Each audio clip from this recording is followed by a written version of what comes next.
Buenos días, hoy vamos a meditar el Evangelio de Juan 16, del 5 al 11. Entonces nos ponemos en presencia de Dios, diciendo en el nombre del Padre, del Hijo y del Espíritu Santo. Amén. Pero ahora me voy donde aquel que me envió, y ninguno de ustedes me pregunta a dónde voy. Se han llenado de tristeza al oír lo que les dije, pero es verdad lo que les digo. Les conviene que yo me vaya, porque mientras yo no me vaya, el protector no vendrá a ustedes. Yo me voy y es para enviárselo. Cuando venga Él rebatirá al mundo en lo que toca al pecado, al camino de justicia y al juicio. ¿Qué pecado? Que no creyeron en mí. ¿Qué camino de justicia? Mi partida hacia el Padre. Ustedes ya no me verán. ¿Qué juicio? El del príncipe de este mundo. Ya ha sido condenado. Palabra de Dios. Gloria a ti, Señor Jesús. Bueno, les comparto un poquito lo que he ido pues orando también, ¿no? Primero me gustaría contarles, o sea, poner un poco en contexto esta cita, ¿no? La de hoy es Juan 16 del 5 al 11, pero está dentro de todo el capítulo de Juan 16, ¿no? Y ayer, los primeros versículos se va viendo ahí cómo Jesús se está despidiendo de sus discípulos y, y les está diciendo que, que van a ser expulsados de las comunidades judías, y que incluso los van a matar, y los que los matan van a pensar que lo están haciendo en nombre de Dios, ¿no? Y todo esto, dice Jesús, lo hacen porque no conocen al Padre. Y a mí me ayudaba mucho poder ver cómo Jesús pone al tanto a sus discípulos de lo que va a acontecer, de lo que va a suceder. Eh, Tiene una visión bastante clara, ¿no? Y realista de la situación. No esconde lo que va a pasar. Yo no voy a estar, y cuando me vaya, esto les va a pasar a ustedes. Pero Jesús, eh, a sus discípulos les ha ido formando en esa confianza, a la promesa que Él ha recibido del Padre y que se las ha transmitido. Y por eso es capaz de hablar también con tanto realismo y decirles, ¿no? Sin embargo, a los discípulos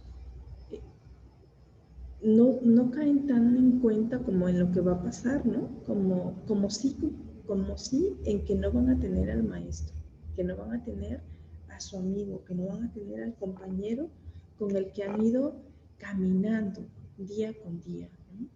Y lo que experimentan los discípulos es tristeza ante la noticia que Jesús les da.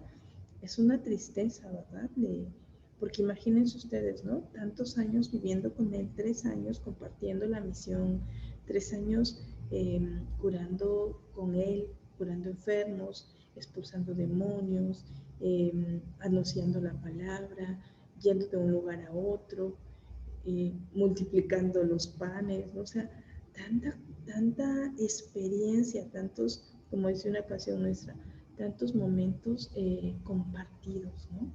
Eh, y claro, o sea, los discípulos lo que experimentan es tristeza, pero esto es humano, ¿no? Esto es humano, cualquiera de nosotros experimenta tristeza cuando un ser querido se le va, cuando un ser querido se cambia de casa, se cambia de lugar, se cambia de país, y no digamos cuando muere. Cuánta tristeza hay en nuestro corazón cuando experimentamos la despedida de alguien, cuando experimentamos la partida de alguien.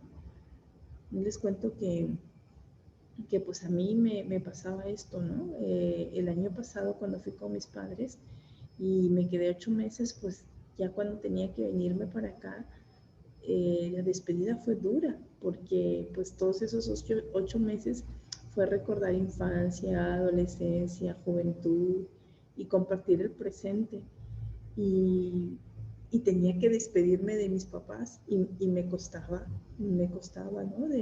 Intenté no llorar delante de ellos, pero cuando me subí a la pick-up y ya estaba camino a Piura, lloraba, iba llorando ahí, y es válida. O sea, con esto que les quiero decir, que es válida la tristeza. Es válida la tristeza porque amas mucho, porque amamos mucho, porque queremos, porque extrañamos, porque valoramos esos momentos compartidos, ¿no? con las personas amadas.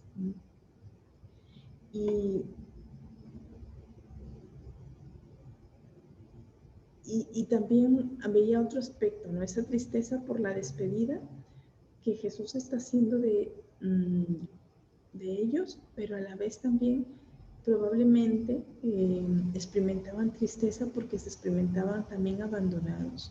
Si tú nos habías prometido quedarte, si tú nos habías prometido el reino, si tú nos habías prometido y ahora nos dices que te vas, y también uno puede experimentar eso, ¿no? O sea, la tristeza por el abandono de las personas que nos quieren.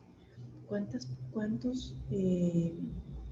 situaciones, ¿no? Cuántos hogares donde se va el papá o se va la mamá, cuántas también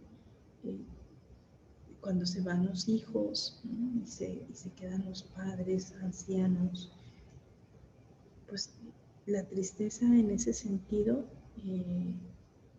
la necesitamos experimentar, no es mala, no es algo que tengamos que evitar.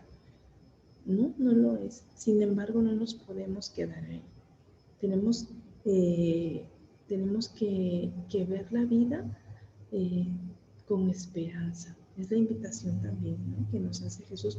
Por eso dice, les digo todo esto porque les conviene que me vaya. Les conviene que me vaya para enviarles al protector. Porque si yo me quedo, no les puedo enviar a este protector, ¿no? Y este protector, ¿quién es? Es el Espíritu Santo, que va a hacer que la presencia de Jesús esté, ¿no? esté permanentemente. Y a mí me ayuda mucho ver, ¿no? O sea, cómo Jesús, ante la tristeza de sus discípulos, no se asusta, no se escandaliza, no los juzga, sino que empatiza con esa tristeza y les explica, o sea, me voy, pero viene el Espíritu Santo. Les conviene que me vaya porque va a venir Él y Él va a estar indicándoles, argumentándoles lo que ustedes necesiten, enseñándoles, guiándoles. Y desde ahí puedo comprender también la promesa que Jesús hace de no dejarnos solos, ¿no? Sino que nos envía el Espíritu que les supo conducir en la vida, nos lo envía a nosotros. Me voy, pero les dejo mi herencia. Mi herencia es el Espíritu Santo, ¿no? Me voy, pero Él, el Espíritu que me llevó al desierto, el Espíritu que me hizo llegar hasta la cruz, ese mismo Espíritu que me condujo en la tierra, se los dejo a ustedes. Y estamos preparándonos pues para ese evento que pues, será el 22 de mayo, ¿verdad? Y las lecturas ya nos van preparando el corazón para acoger a este espíritu de verdad, a este espíritu de vida. Y luego dice en el versículo 8, cuando venga Él, rebatirá al mundo en lo que toca al pecado, al camino de justicia y al juicio. Es decir, rebatirá, dice, ¿no? Rechazará, eso significa rebatir, rechazar en lo que toca al pecado, nos ayudará a rechazar al pecado, a argumentar aquello que no nos une a Dios, que no nos une a Jesús, sino que nos aleja, ¿no? Y el Espíritu Santo viene a iluminarnos, a ayudarnos a discernir qué es aquello que nos aleja de Dios y que nos hace estar en el pecado. ¿Y qué es el pecado? Pregunta a Jesús mismo, ¿no? Y él mismo contesta, el pecado es no haberme creído, es decir, haberme rechazado, El pecado es que lo que vas entendiendo en tu corazón a través de cada día de la oración y no le das fuerza, no le das credibilidad, no le damos credibilidad, no le damos voz, no le damos voto a lo que vamos comprendiendo cada día a la luz de la palabra. Y entonces Jesús en la palabra va diciendo ahí, ¿no? El pecado es que no creyeron en mí. No creyeron en mí y vemos todo el pueblo judío que no creyó en Jesús, lo llevó a la cruz. Lo llevó a la cruz. Entonces la pregunta es de esta mañana, ¿no? Que nos puede ayudar en la oración es, ¿le creo a Jesús? ¿Le doy total credibilidad a Jesús en lo que me dice, en lo que me propone? ¿O todavía le pongo impedimentos, obstáculos, pegas? Que cada quien podamos pues contestar eso, ¿no? Rebatirá también, dice, el camino de justicia. Y él dice, mi partida hacia el Padre, ustedes ya no me verán. O sea, ese camino, el Espíritu Santo vendrá a ayudarnos a ver cuál es ese camino de justicia que hemos de hacer. ¿Y qué es la justicia? La justicia en el lenguaje bíblico es hacer la voluntad de Dios. Ese camino de hacer la voluntad de Dios es el Espíritu, el protector que nos va a dejar Jesús, que nos va a ayudar a concretarlo. ¿Cuál es la voluntad de Dios? Pues que todos los hombres se salven y lleguen al conocimiento de la verdad, ¿no?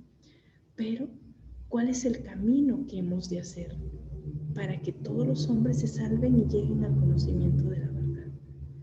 ¿Cómo hacemos para que ahora, en medio de toda la pandemia, la gente conozca más, nuestros hermanos conozcan más a Dios, a Jesús?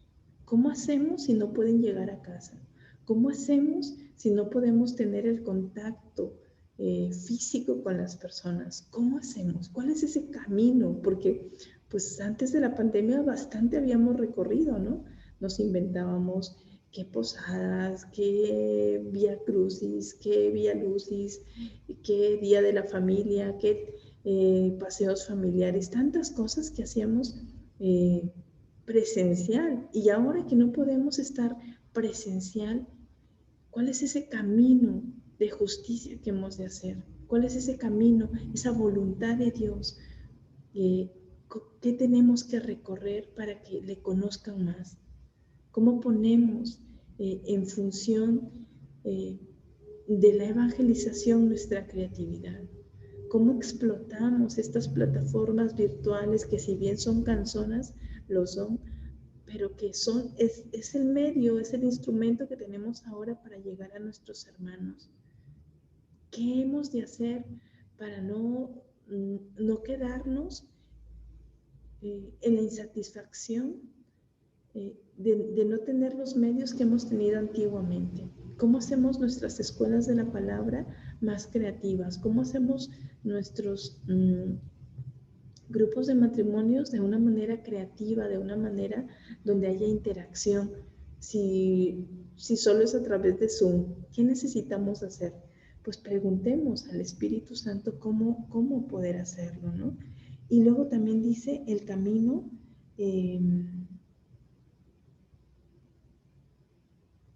¿y qué es el juicio? Dice, el príncipe de este mundo ya ha sido condenado, ¿no? ¿Qué juicio? El del príncipe de este mundo. Ya ha sido condenado, ya ha sido condenado, ¿no? O sea, me ayudaba mucho a ver cómo Jesús también nos va abriendo, ¿no? a esa realidad de que el bien ha vencido al mal, de que Él con su muerte y resurrección ya ha vencido al mal.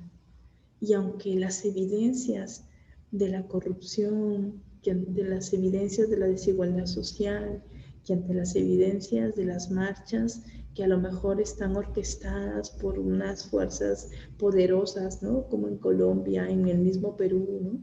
Que las evidencias de tantas muertes injustas por negligencia, que esas evidencias no tienen la última palabra, sino que Jesús, con su resurrección, ha vencido ya todo eso, ha vencido ya el pecado, ha vencido ya todas esas sombras que no nos dejan vivir con esperanza. Solo necesitamos darle credibilidad, creerle. Alguien me decía, yo no sé si con el rezo del rosario va a cesar la pandemia, ¿no? Y yo creo que no solo con el rezo, pero sí ayuda. Necesitamos otras cosas concretas, como que las vacunas lleguen a su lugar, como que nos lavemos las manos y nos cuidemos. Necesitamos otras cosas, evidentemente, ¿no? Sin embargo, creo en la intercesión de la oración y por eso también me sumo a lo que el Papa nos está invitando todo este mes de mayo, a poder rezarle a nuestra Madre. Por eso tenemos aquí a nuestra Madre, la Virgen del Rosario, ¿no? Que podamos rezar para el cese de la pandemia a nivel mundial. Yo entendía esta mañana, ¿no? O sea, conviene que me vaya para que venga el protector, para que les proteja el Espíritu de la verdad, que les proteja. Conviene que me vaya eh, para que realmente puedan ustedes creerme a mí y al que me ha enviado. Por eso pues que le podamos pedir a nuestra Madre esta mañana, mamá, ayúdanos a darle la credibilidad que Jesús nos invita para que todo lo que Él va queriendo hacer en este mundo, en esta tierra, en esta Guatemala, en esta humanidad doliente, pueda cumplirse. Que Él, que podamos creer que Él ya ha vencido el mal, que el mal ha sido vencido a fuerza de bien y que ahora nosotros podemos vivir esa prolongación de hacer el bien. Que podamos pues así esta mañana orar y pedir lo que necesitamos personalmente, pero también pedir lo que vemos que nuestro mundo, que nuestro Guatemala, que nuestros países latinoamericanos y del mundo entero necesitan en estos momentos. Que tengan un bonito día y que podamos darle la credibilidad a Jesús, que podamos creerle a Él, que podamos creer sus promesas, que podamos vivir la palabra que vamos entendiendo y escuchando. Muy buenos días.